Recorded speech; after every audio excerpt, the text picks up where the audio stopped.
A quiet day after the last 24 hours, a very bloody 24 hours. Now turning to Gaza, where the IDF targeted 4 armed Hamas terrorists in the northern Gaza Strip.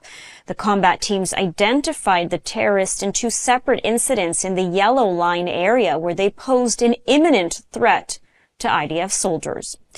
Meanwhile, a Gaza diplomatic update. The Trump Board of Peace has presented Hamas with a new detailed plan to disarm, a potential step towards a lasting ceasefire. Under the U.S.-backed proposal, Hamas and other groups would gradually hand over heavy weapons and provide maps of their tunnel networks, while Israeli forces would withdraw from the Strip. Now, talks took place in Cairo between Board of Peace official Nikolai Mladenov and senior Hamas officials. Sources say key details remain unclear, but disarmament has been a major sticking point since the October ceasefire, with U.S. and Israeli officials insisting Gaza's reconstruction depends on Hamas laying down its arms.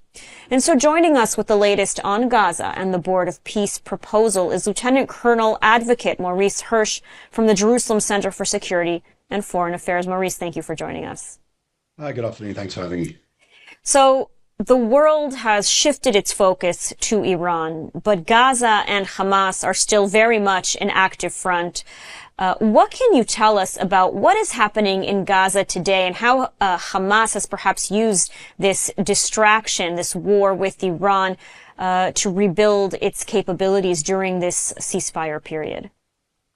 So really what we've seen over the last period, definitely since the war started, is an intensification of the efforts that Hamas had already put underway since the ceasefire started to regain its control, whether it's a security control with Hamas terrorists patrolling the streets, armed, and really enforcing the law. And then also at the same time, commandeering and making sure that they control the movement of any of the humanitarian aid going into the Gaza Strip. This then really rehabilitates both their governance and their security capabilities.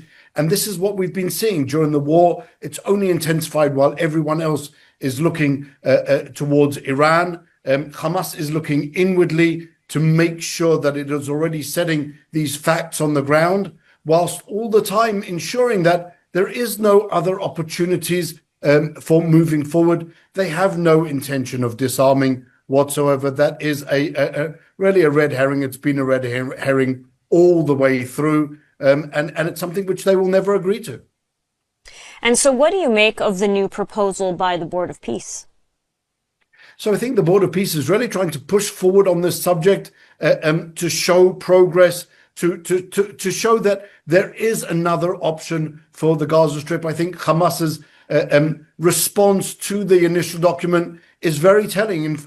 On the one side, they said, well, this is a take it or leave it document, which they reject. They're not going to be dictated the terms of their surrender. This is something that they will continue to push to negotiate. On the other hand, they said, well, we're not going to wait. We're not going to give an answer until we've seen the outcome of the war with Iran. Obviously, that will have a great effect on what happens with Hamas if they lose their patrons, both in Tehran, their support from Hezbollah, and really their support from the global proxies of Iran. Then obviously that will put them in a weaker position, and they will have to really reassess how they address the options on the table. But if Iran manages to survive and manages to continue on funding the proxies and possibly even upgrading their involvement, then that's something that we'll also have to see. Qatar is also part of this deal. How will Qatar respond? Qatar,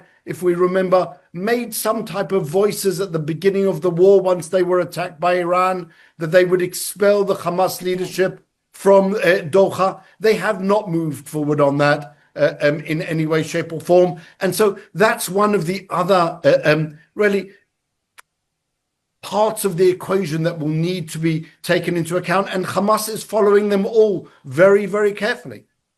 Now, do you think that after seeing the U.S. and Israeli operations in Iran, in Lebanon, seeing the level of destruction, Hamas would reconsider and would willingly disarm? Or do you believe that ultimately Israel will have no choice but will have to conclude this war with Iran and re-enter Gaza to disarm Hamas?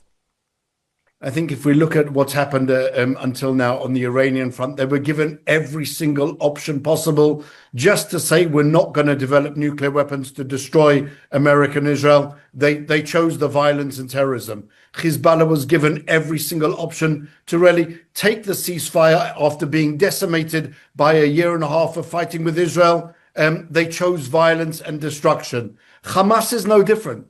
Hamas has that part of their charter, part of their DNA is the destruction of Israel. And they will not give up on their weapons. They will not give up on that drive to destroy Israel. They will possibly say we'll give up on some of our assets, but keeping the others. They claim that they need some weapons in order to defend themselves against the PLO, the PA forces that might come in, considering what they did in 2007 to the Fatah forces, to the PLO forces, PA forces, throwing them off the tops of buildings.